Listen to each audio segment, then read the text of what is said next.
Capítulo 2. Días de ministerio activo.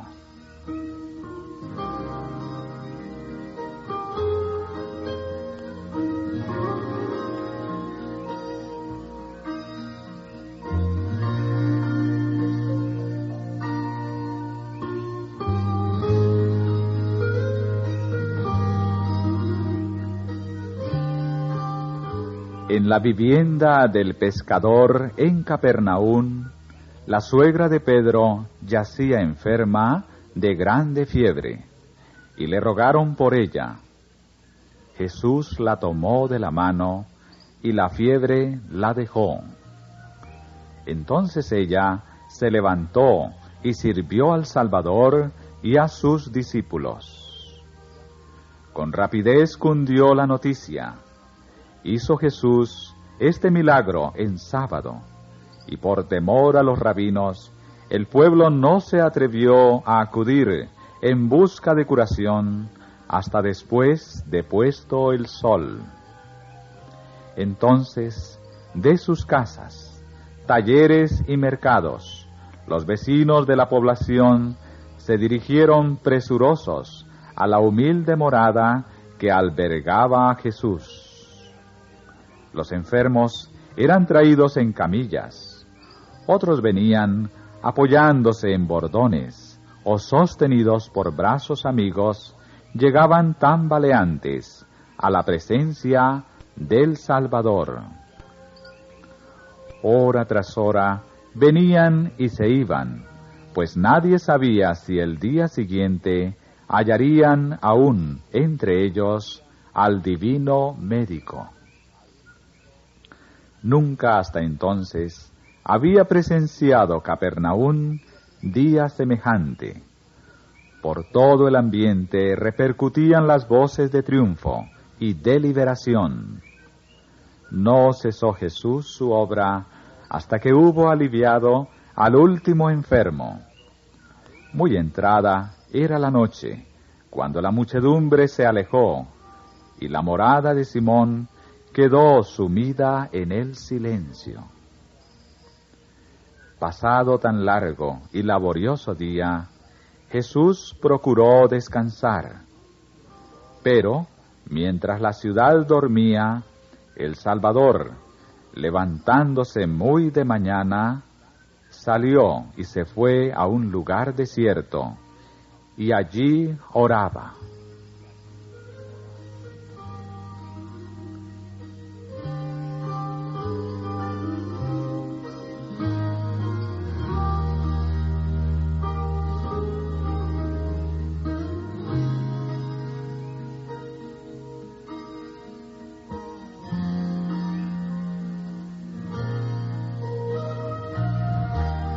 Por la mañana temprano, Pedro y sus compañeros fueron a Jesús para decirle que le buscaba todo el pueblo de Capernaum.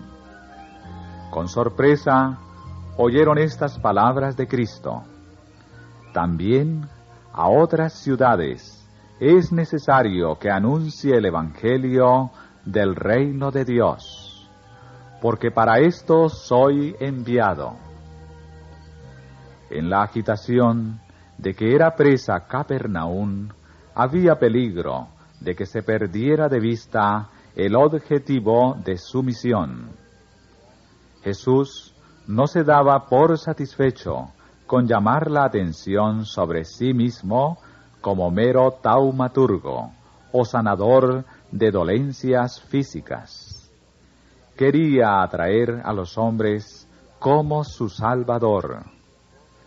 Mientras que las muchedumbres anhelaban creer que Jesús había venido como rey para establecer un reino terrenal, él se esforzaba para invertir sus pensamientos de lo terrenal a lo espiritual.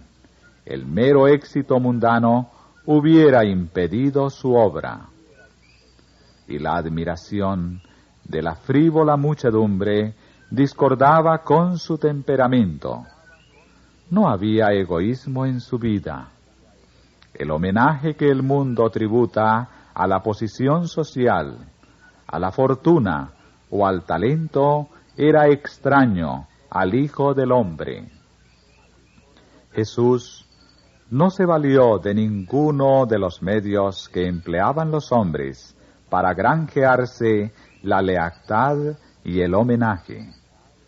Siglos antes de su nacimiento, había dicho de él un profeta: no clamará, ni alzará, ni hará oír su voz en las plazas.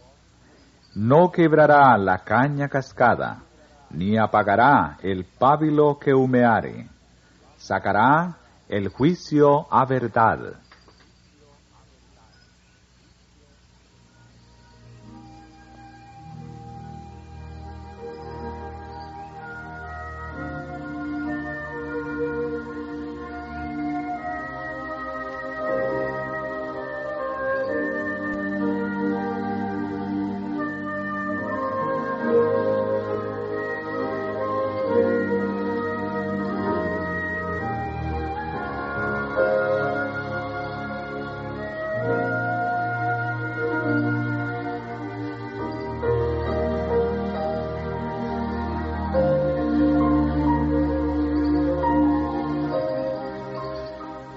Los fariseos buscaban la distinción por medio de su escrupuloso formalismo ceremonial y por la ostentación de sus actos religiosos y sus limosnas.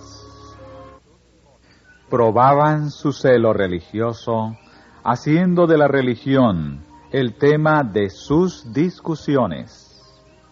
Largas y ruidosas eran las disputas entre sectas opuestas, y no era raro oír en las calles la voz airada de sabios doctores de la ley empeñados en acaloradas controversias. Todo esto contrastaba con la vida de Jesús, en la que jamás se vieron ruidosas disputas, ni actos de adoración ostentosa, ni esfuerzo por cosechar aplausos. Cristo estaba escondido en Dios, y Dios se revelaba en el carácter de su Hijo. A esta revelación deseaba Jesús encaminar el pensamiento del pueblo. El sol de justicia no apareció a la vista del mundo para deslumbrar los sentidos con su gloria.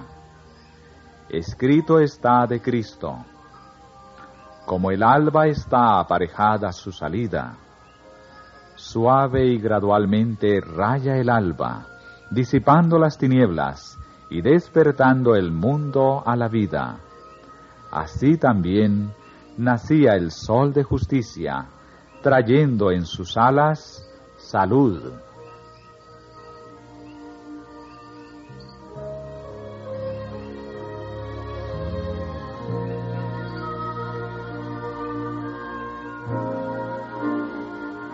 He aquí mi siervo, yo le sostendré, mi escogido, en quien mi alma toma contentamiento.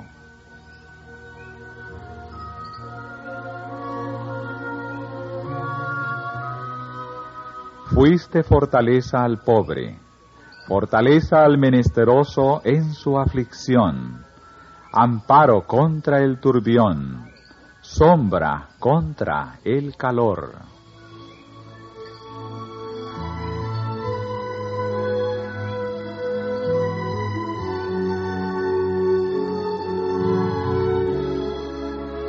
Así dice el Dios Jehová, el Criador de los cielos, y el que los extiende, el que extiende la tierra y sus verduras, el que da respiración al pueblo que mora sobre ella, y espíritu a los que por ella andan.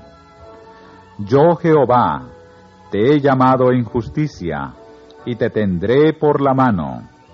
Te guardaré, y te pondré por alianza del pueblo, por luz de las gentes, para que abras ojos de ciegos, para que saques de la cárcel a los presos, y de casas de prisión a los que están de asiento en tinieblas.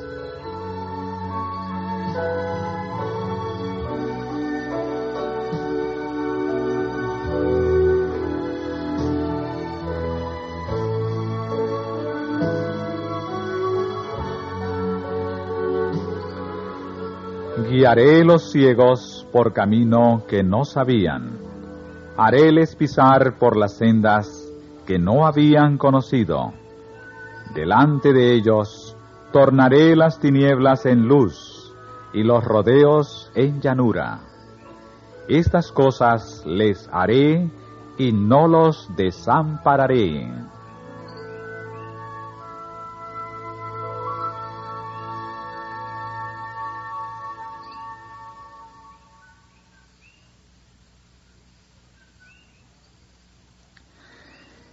Cantad a Jehová un nuevo cántico, su alabanza desde el fin de la tierra. Los que descendéis a la mar, y lo que la hinche, las islas, y los moradores de ellas. Alcen la voz el desierto y sus ciudades. Las aldeas donde habita Cedar, canten los moradores de la piedra. Y desde la cumbre de los montes den voces de júbilo. Den gloria a Jehová y prediquen sus loores en las islas. Cantad loores, oh cielos, porque Jehová lo hizo. Gritad con júbilo, lugares bajos de la tierra. Prorrumpid montes en alabanza, bosque y todo árbol que en él está. Porque Jehová redimió a Jacob, y en Israel será glorificado.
Escuchan ustedes la lectura del libro El Ministerio de Curación.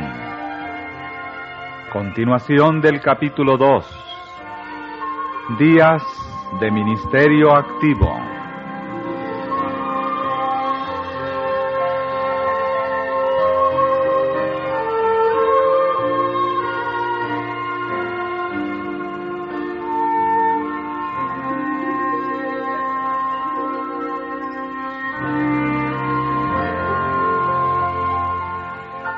Desde la cárcel de Herodes, donde, defraudadas sus esperanzas, Juan Bautista velaba y aguardaba, mandó 2 de sus discípulos a Jesús con el mensaje: ¿Eres tú aquel que había de venir, o esperaremos a otro? El Salvador no respondió en el acto a la pregunta de estos discípulos. Mientras ellos esperaban, extrañando su silencio, los afligidos acudían a Jesús. La voz del poderoso médico penetraba en el oído del sordo. Una palabra, el toque de su mano, abría los ojos ciegos para que contemplasen la luz del día, las escenas de la naturaleza, los rostros amigos y el semblante del libertador. Su voz llegaba a los oídos de los moribundos, y éstos se levantaban sanos y vigorosos. Los endemoniados, paralíticos, obedecían su palabra. Les dejaba la locura y le adoraban a él. Los campesinos y jornaleros pobres, de quienes se apartaban los rabinos por creerlos impuros, se reunían en torno suyo, y él les hablaba palabras de vida eterna. Así transcurrió el día, viéndolo y oyéndolo todos los discípulos de Juan. Finalmente, Jesús los llamó y les mandó que volvieran a Juan y le dijeran lo que habían visto y oído, añadiendo: Bienaventurado es el que no fuere escandalizado en mí. Los discípulos llevaron el mensaje y esto bastó.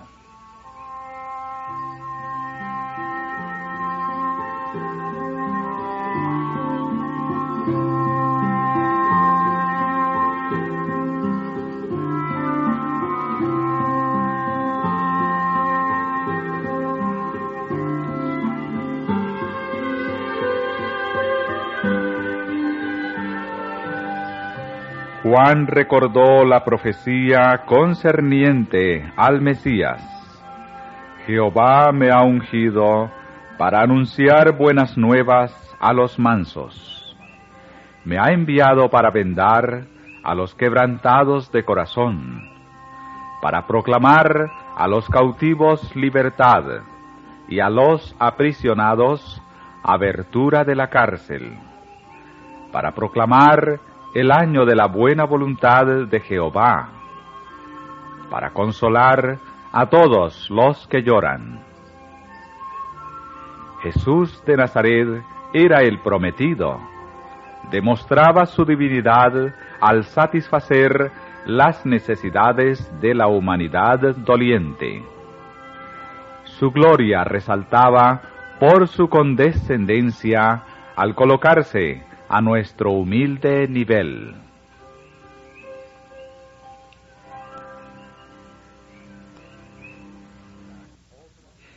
Las obras de Cristo no sólo declaraban que era el Mesías, sino que manifestaban cómo iba a establecerse su reino. Juan percibió en revelación la misma verdad que fue comunicada a Elías en el desierto, cuando un viento grande e impetuoso rompía los montes y hacía pedazos las peñas delante de Jehová. Mas Jehová no estaba en el viento, y después del viento hubo un terremoto. Mas Jehová no estaba en el terremoto, y después del terremoto un fuego. Mas Jehová no estaba en el fuego. Pero después del fuego, Dios habló al profeta en voz apacible y suave. Así también iba Jesús a cumplir su obra, no trastornando tronos y reinos, no con pompa ni ostentación, sino hablando a los corazones de los hombres mediante una vida de misericordia y desprendimiento.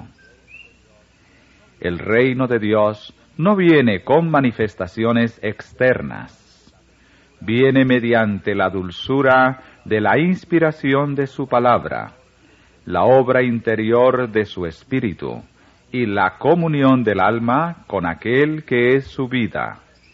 La mayor demostración de su poder se advierte en la naturaleza humana llevada a la perfección del carácter de Cristo.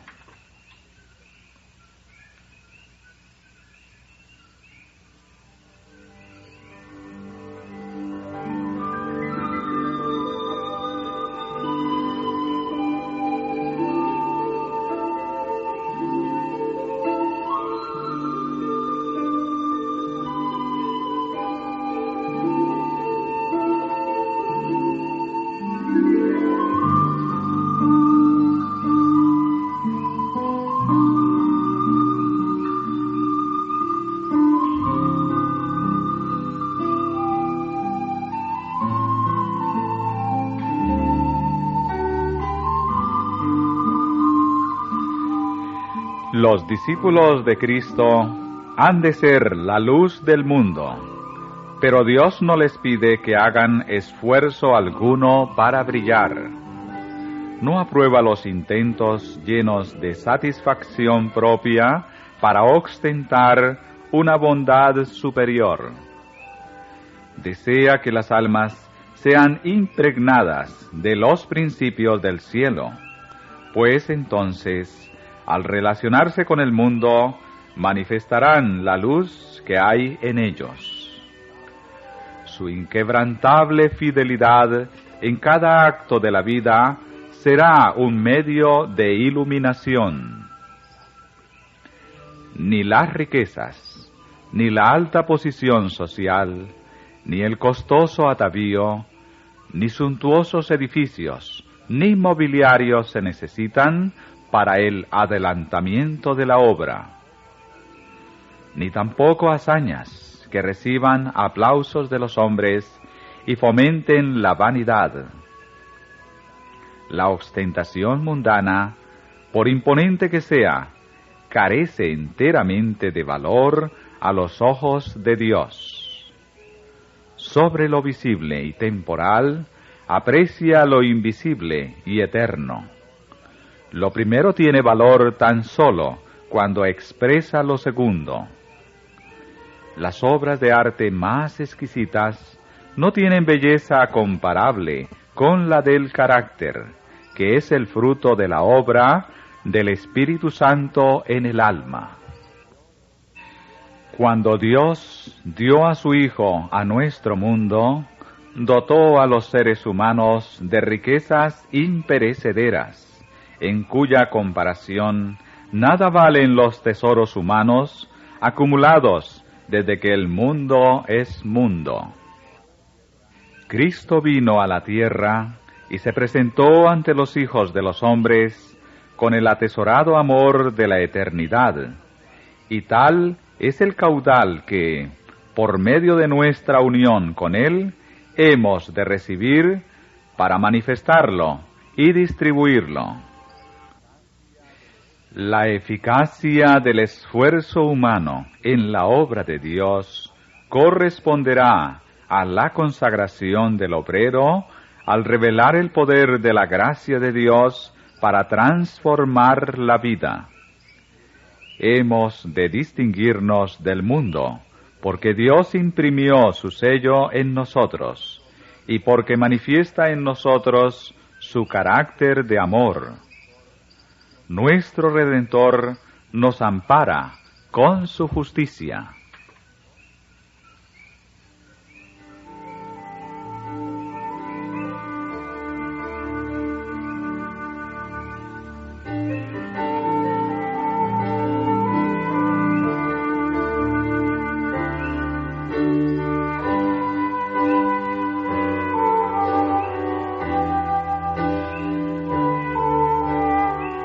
Subtítulo: En su brazo cogerá los corderos.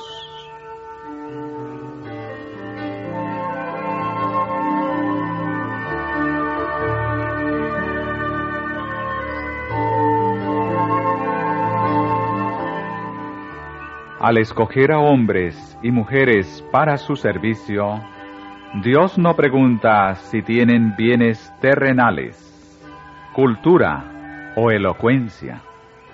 Su pregunta es: ¿andan ellos en tal humildad que yo pueda enseñarles mi camino? ¿Puedo poner mis palabras en sus labios? ¿Me representarán a mí? Dios puede emplear a cada cual en la medida en que pueda poner su espíritu en el templo del alma. Aceptará la obra que refleje su imagen. Sus discípulos han de llevar como credenciales ante el mundo las indelebles características de sus principios inmortales. Mientras Jesús desempeñaba su ministerio en las calles de las ciudades, las madres con sus pequeñuelos enfermos o moribundos en brazos se abrían paso por entre la muchedumbre para ponerse al alcance de la mirada de él. Ved a estas madres pálidas, cansadas, casi desesperadas, y no obstante, resueltas y perseverantes. Con su carga de sufrimientos buscan al Salvador. Cuando la agitada muchedumbre las empuja hacia atrás, Cristo se abre paso poco a poco hasta llegar junto a ellas. Brota la esperanza en sus corazones. Derraman lágrimas de gozo cuando consiguen llamarle la atención y se fijan en los ojos que expresan tanta compasión y tanto amor. Dirigiéndose a una de las que formaban el grupo, el Salvador alienta su confianza, diciéndole: ¿qué puedo hacer por ti? Entre sollozos, ella le expone su gran necesidad. Maestro, que sanes a mi hijo. Cristo toma al niño y a su toque desvanece la enfermedad. Huye la mortal palidez. Vuelve a fluir por las venas la corriente de vida y se fortalecen los músculos. La madre oye palabras de consuelo y paz. Luego, preséntase otro caso igualmente urgente. De nuevo hace Cristo uso de su poder vivificador, y todos loan y honran al que hace maravillas.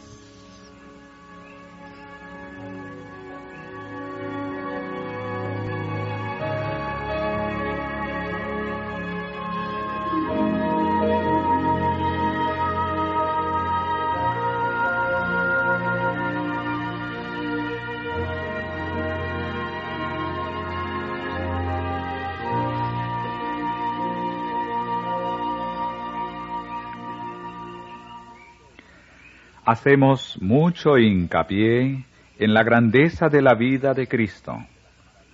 Hablamos de las maravillas que realizó, de los milagros que hizo. Pero su cuidado por las cosas que se suelen estimar insignificantes es prueba aún mayor de su grandeza.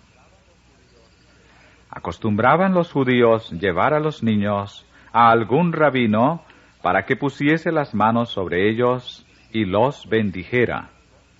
Pero los discípulos consideraban que la obra del Salvador era demasiado importante para interrumpirla así. Cuando las madres acudían deseosas de que Cristo bendijera a sus pequeñuelos, los discípulos las miraban con desagrado. Creían que los niños no iban a obtener provecho de una visita a Jesús, y que a él no le agradaría verlos. Pero el Salvador comprendía el solícito cuidado y la responsabilidad de las madres que procuraban educar a sus hijos conforme a la palabra de Dios. Él había oído los ruegos de ellas y las había atraído a su presencia. Una madre había salido de su casa con su hijo para encontrar a Jesús. En el camino dio a conocer su propósito a una vecina. y ésta, a su vez, deseaba también que Cristo bendijese a sus hijos.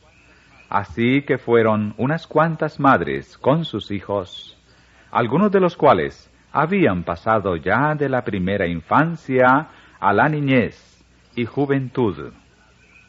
Al exponer las madres sus deseos, Jesús escuchó con simpatía su tímida y lagrimosa petición.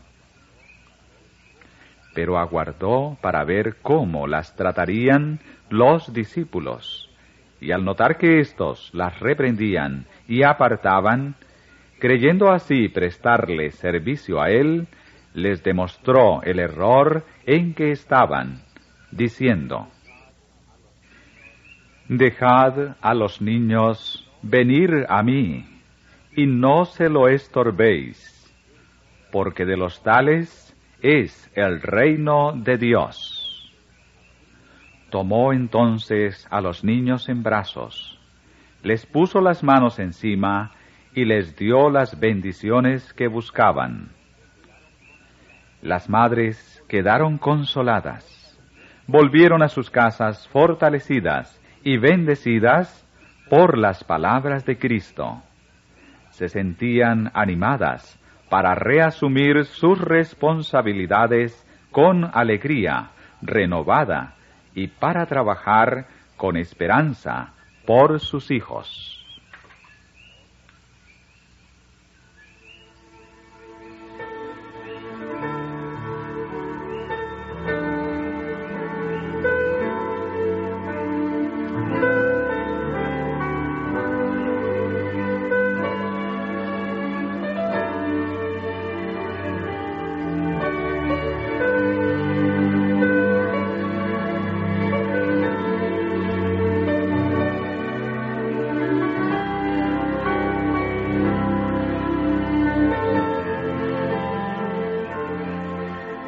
Si pudiéramos conocer la conducta ulterior de aquellas madres, las veríamos recordando a sus hijos la escena de aquel día y repitiéndoles las amantes palabras del Salvador. Veríamos también cuán a menudo, en el curso de los años, el recuerdo de aquellas palabras impidió que los niños se apartaran del camino trazado para los redimidos del Señor. Cristo es hoy el mismo Salvador compasivo que anduvo entre los hombres. Es hoy tan verdaderamente el auxiliador de las madres como cuando en Judea tomó a los niños en sus brazos. Los niños de nuestros hogares fueron comprados por su sangre, tanto como los de antaño. Jesús conoce la carga del corazón de toda madre. Aquel cuya madre luchó con la pobreza y las privaciones simpatiza con toda madre apenada. El que hiciera un largo viaje para aliviar el corazón angustiado de una cananea, hará otro tanto por las madres de hoy. El que devolvió a la viuda de Naín su único hijo, y en su agonía de la cruz se acordó de su propia madre, se conmueve hoy por el pesar de las madres. Él las consolará y auxiliará en toda aflicción y necesidad. Acudan, pues, a Jesús las madres con sus perplejidades.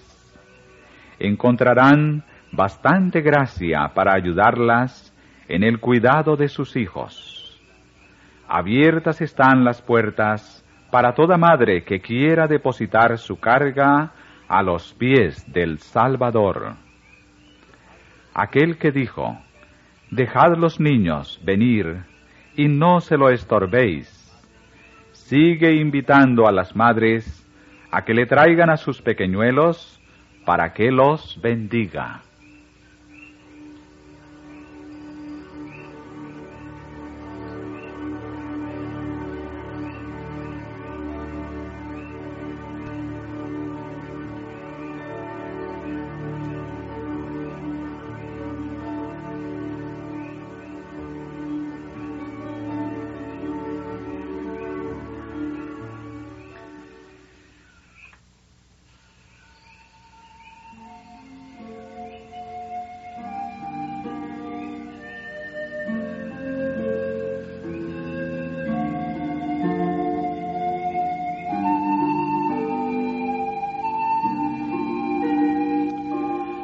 Subtítulo: Responsabilidad de los padres.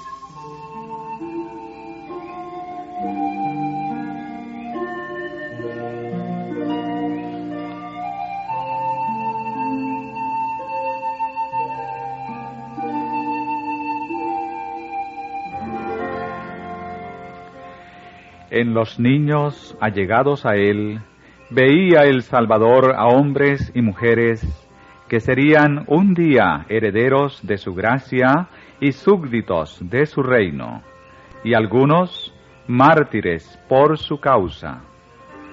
Sabía que aquellos niños le escucharían y le aceptarían por Redentor con mejor voluntad que los adultos, muchos de los cuales eran sabios según el mundo, pero duros de corazón. Al enseñarles, se colocaba al nivel de ellos. Él, la majestad de los cielos, respondía a sus preguntas y simplificaba sus importantes lecciones para que las comprendiera su inteligencia infantil. Plantaba en la mente de ellos la semilla de la verdad, que años después brotaría y llevaría fruto para vida eterna. Al decir Jesús a sus discípulos que no impidieran a los niños el acercarse a Él, hablaba a sus seguidores de todos los siglos, es decir, a los dirigentes de la Iglesia, ministros, ancianos, diáconos y todo cristiano. Jesús atrae a los niños y nos manda que los dejemos venir, como si nos dijera: vendrán si no se lo impedís. Guardaos de dar torcida idea de Jesús con vuestro carácter falto de cristianismo.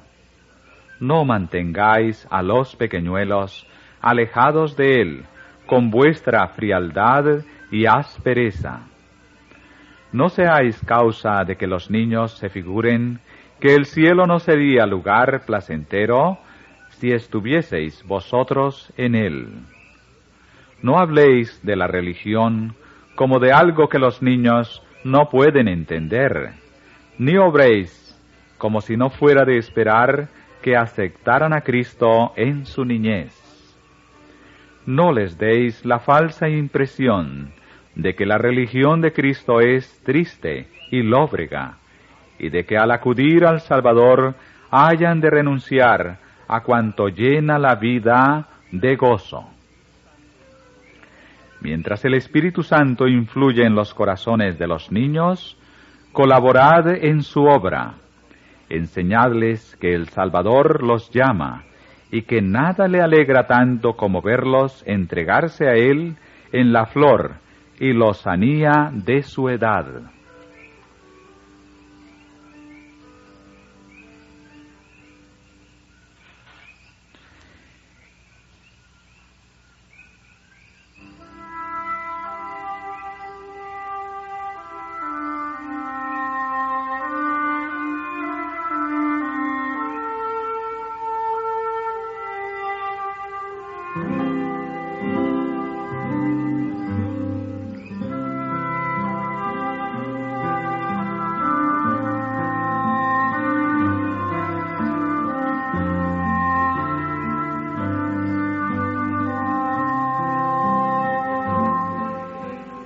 El Salvador mira con infinita ternura las almas que compró con su sangre. Pertenecen a su amor. Las mira con indecible cariño. Su corazón anhela alcanzar no sólo a los mejor educados y atractivos, sino también a los que por herencia y descuido presentan rasgos de carácter poco lisonjeros. Muchos padres no comprenden cuán responsables son de estos rasgos en sus hijos. Carecen de la ternura y la sagacidad necesarias para tratar a los que yerran por su culpa. Pero Jesús Mira a estos niños con compasión. Sabe seguir el rastro desde la causa al efecto. El obrero cristiano puede ser instrumento de Cristo para atraer al Salvador a estas criaturas imperfectas y extraviadas.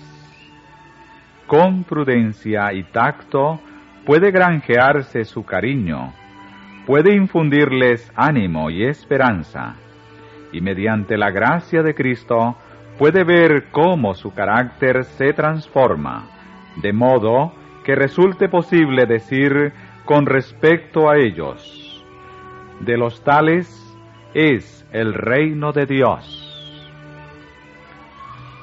Durante todo el día, la gente se había apiñado en derredor de Jesús y sus discípulos, mientras él enseñaba a orillas del mar. Habían escuchado sus palabras de gracia, tan sencillas y claras que para sus almas eran como el bálsamo de Galaad. El poder curativo de su divina mano había suministrado salud al enfermo y vida al moribundo.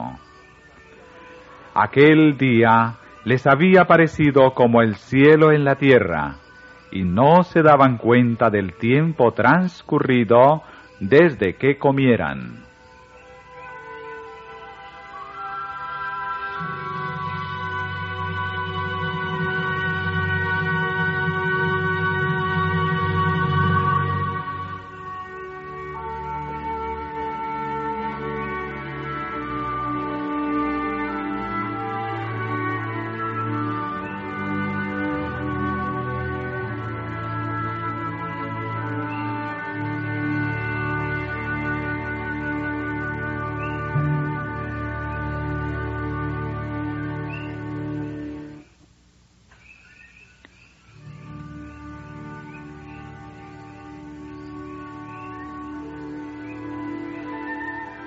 Subtítulo: 5 panecillos alimentan a una muchedumbre.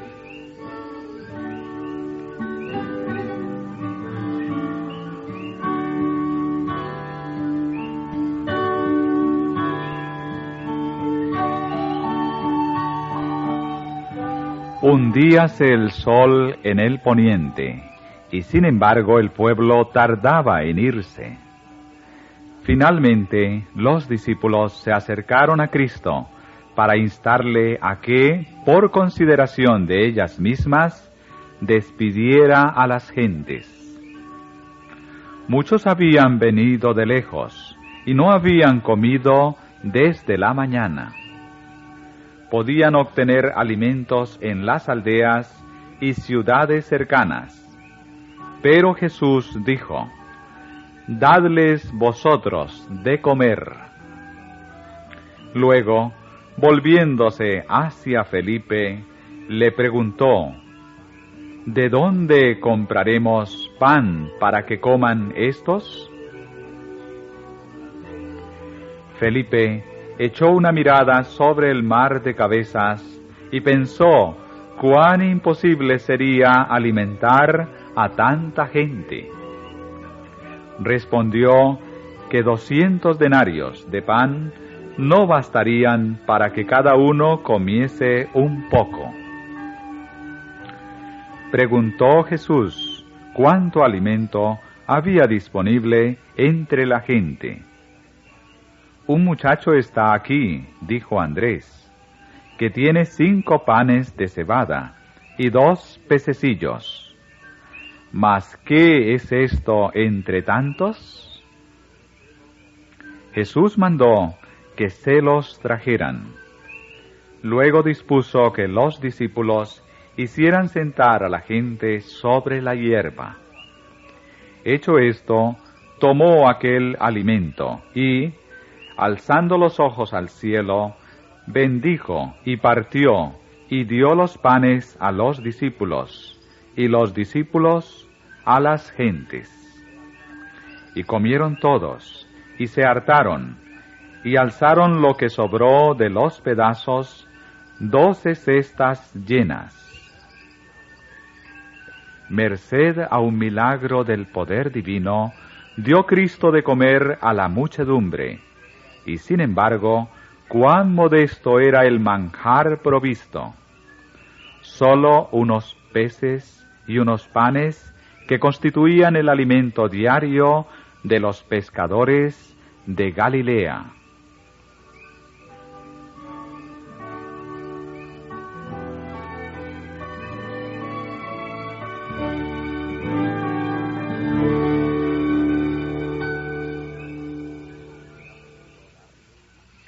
Cristo hubiera podido darle al pueblo una suntuosa comida, pero un manjar preparado únicamente para halago del paladar no les hubiera servido de enseñanza para su bien.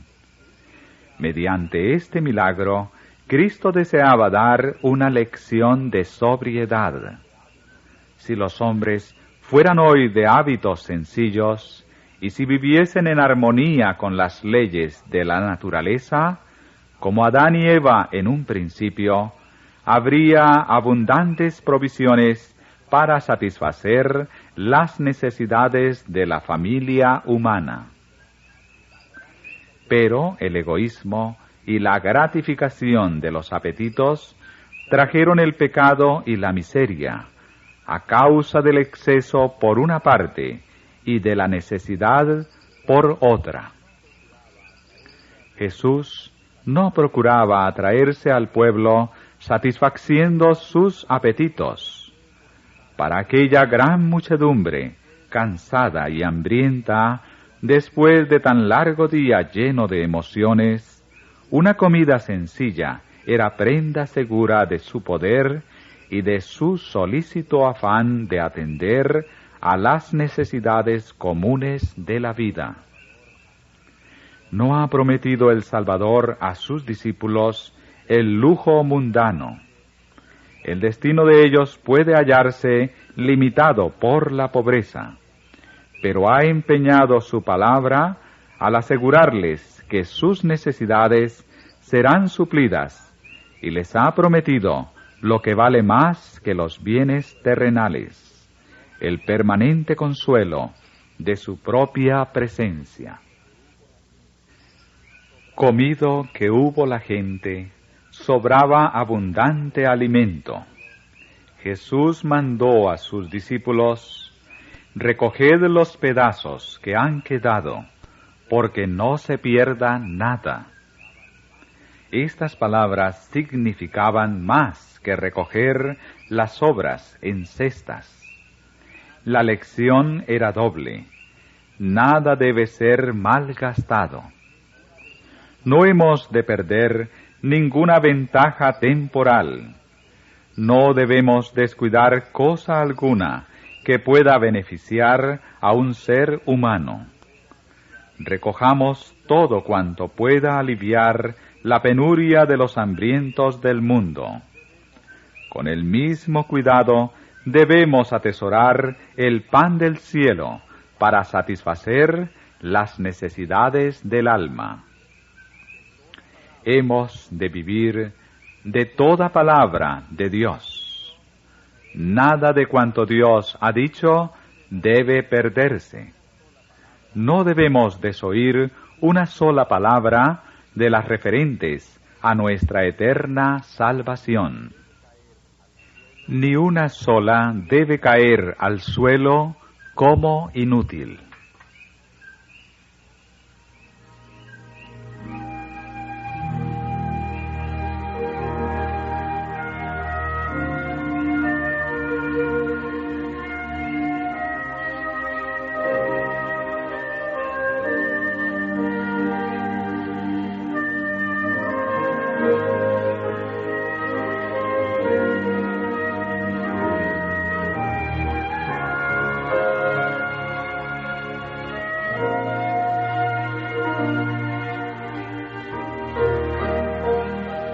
El milagro de los panes enseña que dependemos de Dios. Cuando Cristo dio de comer a los 5,000, el alimento no estaba a la mano. A simple vista, no disponía de recurso alguno. estaba en el desierto, con 5,000 hombres, sin contar a las mujeres y los niños. Él no había invitado a la muchedumbre a que le siguiese hasta allí. Afanosa de estar en su presencia, había acudido sin invitación ni orden. Pero él sabía que después de escuchar sus enseñanzas durante el día entero, todos tenían hambre y desfallecían. Estaban lejos de sus casas y ya anochecía. Muchos estaban sin recursos para comprar qué comer. El que por causa de ellos había ayunado 40 días en el desierto, no quiso consentir que volvieran ayunos a sus casas.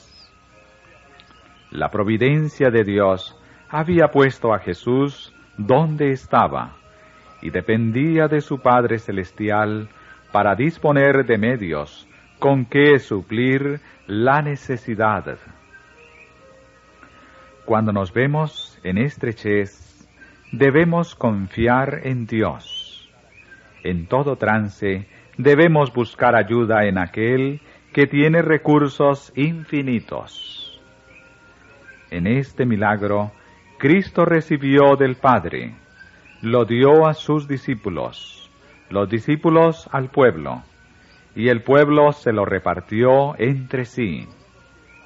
Así también, todos los que están unidos con Cristo recibirán de Él el pan de vida y lo distribuirán a otros. Los discípulos de Cristo son los medios señalados de comunicación entre Él y la gente. Cuando los discípulos oyeron la orden del Salvador, «Dadles vosotros de comer», surgieron en sus mentes todas las dificultades. Se preguntaron, ¿iremos a las aldeas a comprar alimentos? ¿Pero qué dijo Cristo? «Dadles vosotros de comer». Los discípulos trajeron a Jesús todo cuanto tenían, pero Él no los invitó a comer. Les mandó que sirvieran al pueblo. El alimento se multiplicó en sus manos, y las de los discípulos, al tenderse hacia Cristo, nunca quedaban vacías. La escasa reserva alcanzó para todos.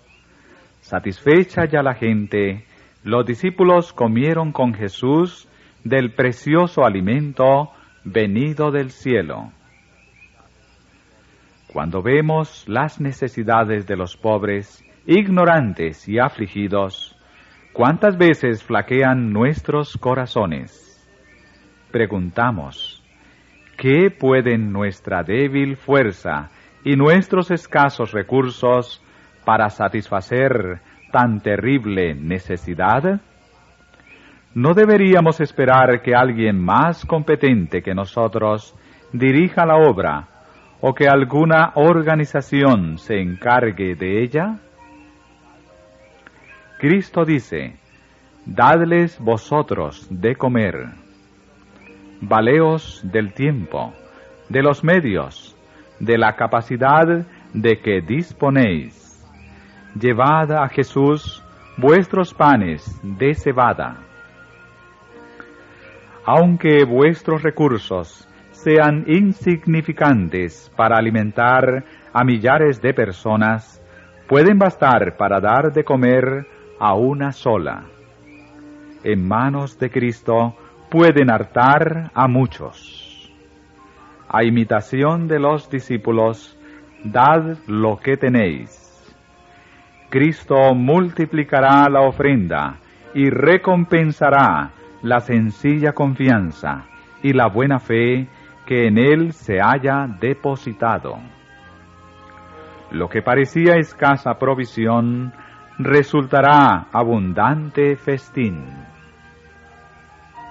El que siembra con mezquindad también segará, y el que siembra generosamente generosamente también segará. Puede Dios hacer que toda gracia abunde en vosotros, a fin de que, teniendo siempre toda suficiencia en todo, tengáis abundancia para toda buena obra, según está escrito. Ha esparcido, ha dado a los pobres, su justicia permanece para siempre. Y el que suministra simiente al sembrador y pan para manutención, suministrará y multiplicará vuestra simiente para sembrar, y aumentará los productos de vuestra justicia.